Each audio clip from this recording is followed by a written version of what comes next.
What's going on, guys? It's your boy Ajen back again for another Etheria Restart video. And for today, let's talk about the state of the game. Yes, I'm going to be sharing with you my honest thoughts and my honest opinions regarding the state of the game of Etheria Restart. Take note that these are just based on my opinions and based on what I can see in the social media accounts of Etheria Restart, how the people feel about the game, something like that. So take it with a full grain of salt. But wait, let me just complete this one. As you can see, I'm still farming Hoyan, and I haven't gotten anything good here. And this is one of the topics that I want to tackle in this video. But first and foremost, good morning, everyone. Yeah, I just woke up. And I'm feeling good because I touched a lot of grass yesterday. So, what is the current state of the game for Etheria Restart? The current state of the game for Etheria Restart is that it's not going well, in my honest opinion. It's not walking in the right direction. In my honest opinion, it's going in the wrong direction. Why? Because the general problems are still in the game. There are no lattice fixes.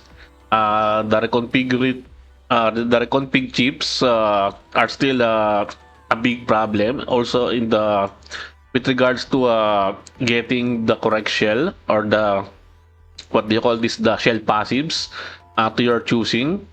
Some people are waiting for a reset event, which the devs are not bending to those players. It seems that they don't want to give a reset event. Unlucky for those players who wishes to have a reset event where they want to reset a character and try to move those gold lattices into other characters that might seem be really helpful to their account. And that is those are just some problems. And also, since we are getting lots and lots of new character releases, the pool is getting large, right? And the game is pretty much generous when it comes to giving out those purple disc, the summon tickets for the standard summons. But if you want to get the correct character, there is a pretty low chance to get those on the standard summons because the pool is getting larger and larger. And yeah, another problem that I can see in Etheria Restart that really turns off a lot of players are the infinite loop of events. The infinite loop of events in Etheria Restart are pretty boring. Not gonna lie, guys, it's pretty boring. It's pretty easy. Some of them are just pretty easy. Like for example, this one, the shell story here. This one, you're just going to be rolling the dice and then you get rewards. Although I'm not it's just pretty boring. There's no fun in it, in my honest opinion. Pre-stops are pre-stops, but it's still RNG also. They really like their game to be full of RNG, especially in most of the events. Most of the events are RNG based. Also, the last time, the meme event, the meme collection event, I was not able to get two of them in the meme because it's pretty random to get those, and no one is giving me when I would try to wish them. No one is giving me those pieces that I need to complete the meme event. So yeah, it's really not really looking good. I really don't like those RNG events, in my honest opinion. What I want is something like events that are pretty much the standard for every other gacha game, like side story events, something like that, where you farm these side story events, you get the event currency, and then you have a shop to exchange those currency events to exchange for those items in the item shop, something like that, where everyone can pick the rewards that they want, everyone can clear the reward, something like that. Not something like a boring infinite loop of RNG events that we are getting. They're not really putting any effort when it comes to their game, in my honest opinion. Yeah, it's just a very low effort. And I don't think it will continue. I don't think they will change that one. And I think this is also a good topic because I've seen a lot of players are not really a lot, but some of them are really frustrated to the game and also leaving the game. Also, we have a new event right now that is really catered for the whales. Where is that one? We go to the event here. We have here the prowess app. Now, this one gives the whales really huge incentives because this, as you can see, there's already 3 purple lattice here. No, this one is also for plume. Yeah, exclusive for plume. They gave the whales more reason to summon for, but I don't think the dolphins will be able to do this one because trying to get one copy of a character, let's say you're going into a full PT, it will still cost you a lot of money.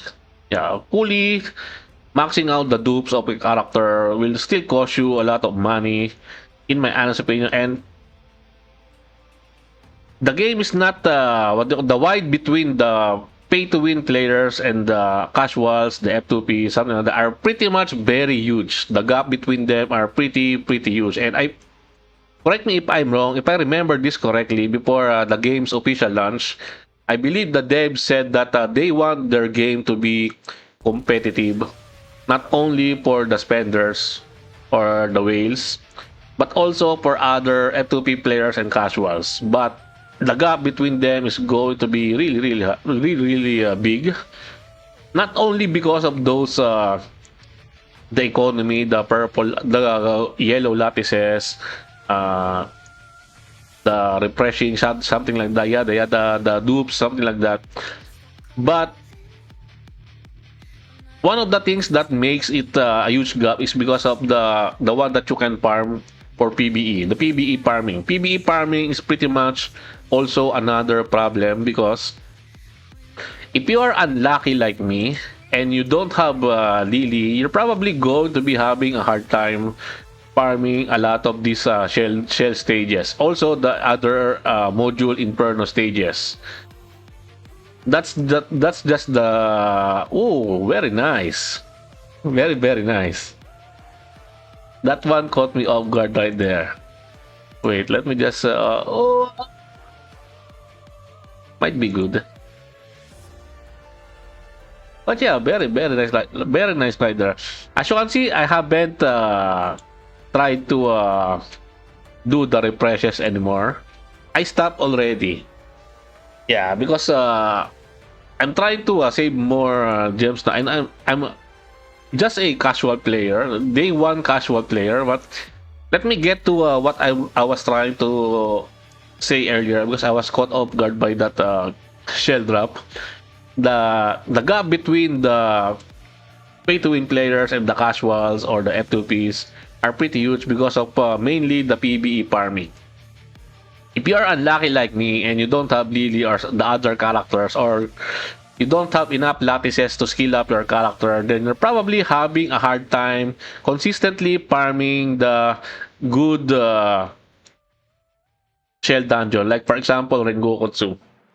As you can see, I am stuck in farming Shadow Flame Hoya because this is the only day that I got some really good drop from those shells, and mostly pay to win players already have a consistent, easily consistent farming team here. But a lot of players, because not everyone are the same like those that can consistently clear this one, are still having a hard time farming this one. And there's a lot of really good gears here, the lighthouse, count, this one, also fortissimo, and then usually codex, very useful for a lot of crowd controller in PvP, something like that.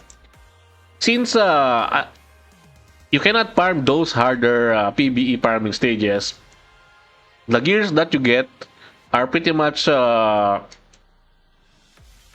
behind this only this easy shell Inferno dungeons here compared to these two.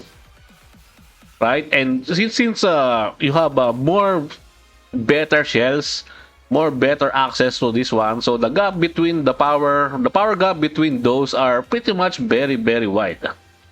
And that is the main reason why if the gap is already too huge, then a lot of players might have no interest into trying to go into PvP anymore. And this is a PvP gacha game, guys. This is advertised as a PvP gacha game.